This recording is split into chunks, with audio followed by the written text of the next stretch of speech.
Hello मेरे प्यारे बच्चों, कैसे हो? मस्त हो, स्वस्थ हो और अपने पढ़ाई में व्यस्त हो? मेरे प्यारे बच्चों, आज हम लोग पढ़ने वाले हैं कवि घनानंद द्वारा रचित कविता अति सुदो स्नेह को मारक है। ये प्रेम मार्ग के बारे में भी बताएंगे और अपने पीड़ा को बताएंगे। मोह आंसू वा नील लय बरसो, मेरे आंसुओं को हमारे प्रेमिका है ना, ओकरे घरे में जाके बरसना, ओकरे आंगने में गिरना, ओकर लगा ही गिरना भाई, उसको तनी तकलीफ ना हो। तो ये सब कहानी इसमें है प्रेम मार्ग। आपको पता ही चल गया कि प्रेम मार्ग है, तो प्रेम का जो रास्ता है उसके बारे में पढ़ना होगा। चलिए, कविता के साथ जो क्वेश्चन आंसर दिया हुआ है हम इस वीडियो में ये करेंगे, उसका प्रश्न उत्तर करेंगे और जो व्याख्या करने वाला है उसको करने वाला है।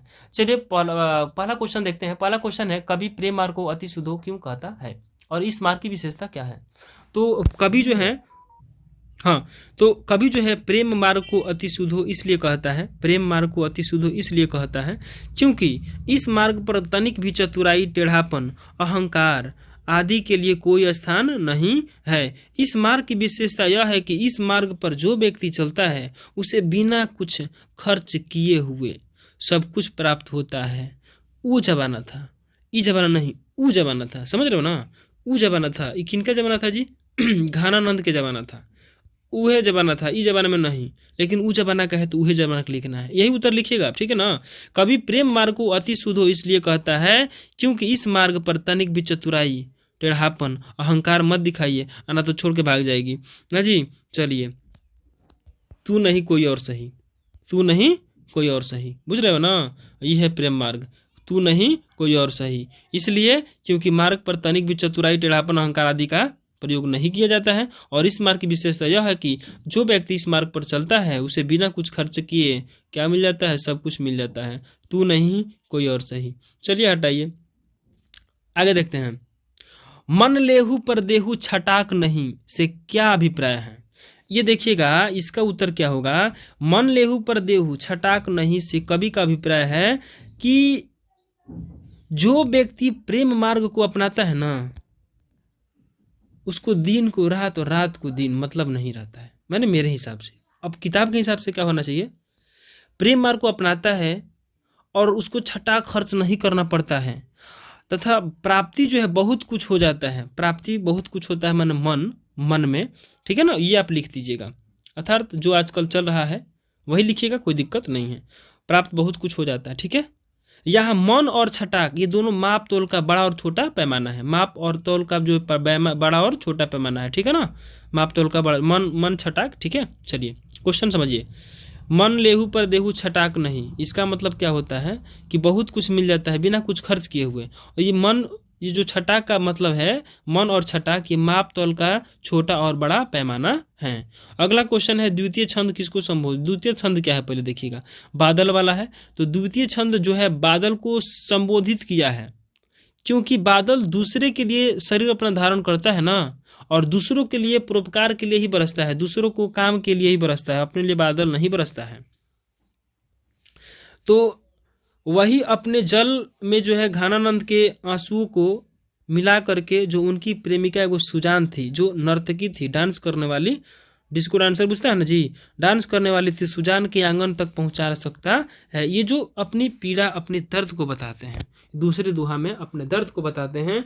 आप इनके दर्द को एक लाइन में समझिए, बस ये इतना ही कहते हैं कि हे बादल महाराज, आप तो दूसरों के लिए बरसते हैं। आप जो अपना देह धारण किए हैं ना, अपना शरीर, वो दूसरों के परोपकार के लिए अपन देहिया धारण किए हैं। तो एगो हमरो काम कीजिए। और कौन काम कीजिए बाबू? कहते हैं कि हमारे आंसुओं को आप मेरी प्रेमिका सुजान के आंगन तक पहुंचा दीजिए, ठीक है? ये याद रखिएगा। बहुत लंबा नहीं कर रहे हैं, हंसते हंसते लूटपुट नहीं करवा रहे हैं। अगला व्याख्या करना है।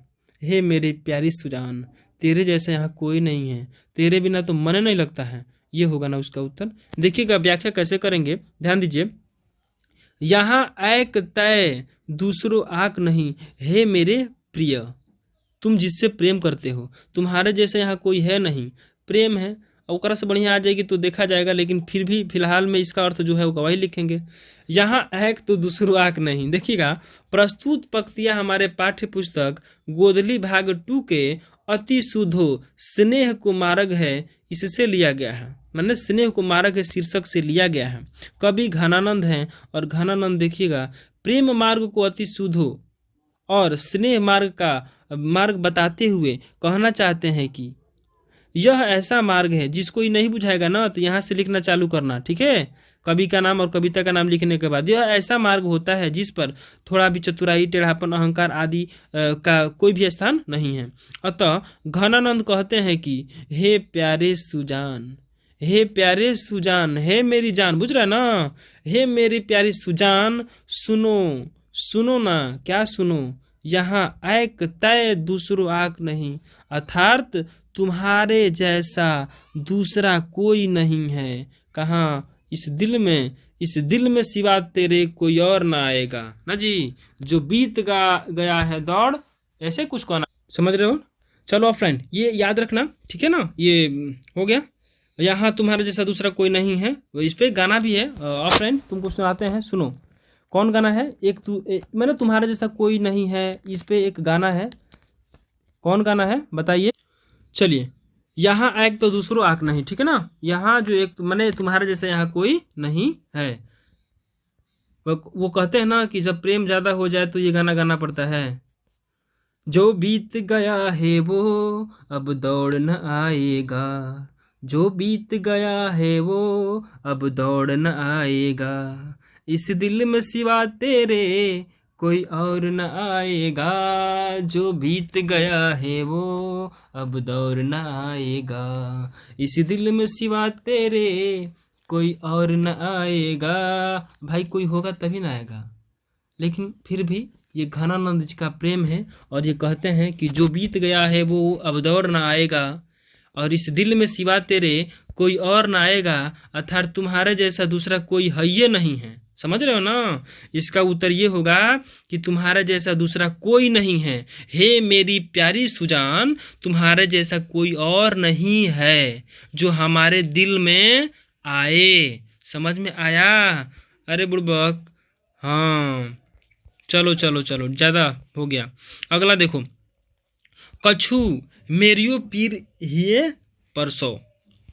प्रस्तुत पंक्तियाँ हमारे पाठ्य पुस्तक, चलिए बस शांत रहिए। देखिए, प्रस्तुत पंक्तियाँ हमारे पाठ्य पुस्तक गोधली भाग 2 के मोह असु वाहिनी ही लय बरसो शीर्षक से लिया गया है। प्रस्तुत पंक्तियों के माध्यम से कवि घनानंद कहना चाहते हैं कि परहित के लिए शरीर धारण करने वाला बादल, परहित दूसरों के लिए ना जी, परहित के लिए धारण करने वाला बादल तथा सज्जनों के लिए अमृत बरसाने वाला बादल, तुम ही जीवनदायक हो। तुम मेरे पीड़ा को स्पर्श करो, तुम मेरे पीड़ा को समझो, अर्थात कहूँ मैरियो पीर ये बरसो, और हमारे प्यारी सुजान के आंगन में जाकर के बरस जाओ, बाकी हमारे दर्द और दुख को तुम समझो, ठीक है ना। तो ये रहा आपका ख़त्म हो गया। और अगला चैप्टर हम लोग सुमित्रानंद पंत हैं जो कि भारत माता हैं, तो हम लोग अगले वीडियो में देखेंगे। मेरे प्यारे बच्चों, मैं आपसे ये एक बात बताने वाला हूँ, जो बीत गया है वो दौड़ ना आएगा, इस दिल में सिवा तेरे कोई और ना आएगा, ये तो ठीक है, लेकिन फिलहाल आपको क्या करना है, अगर आप जो है इसको याद करना चाहते हैं तो एक काम कीजिएगा, 2 बार इस वीडियो को आप देख लीजिएगा, ठीक है ना। ऑफलाइन इसको 2 बार रिपीट करके सुन लीजिएगा, देख लीजिएगा, आपको याद हो जाएगा, ठीक है। चलिए, जय हिंद, जय भारत।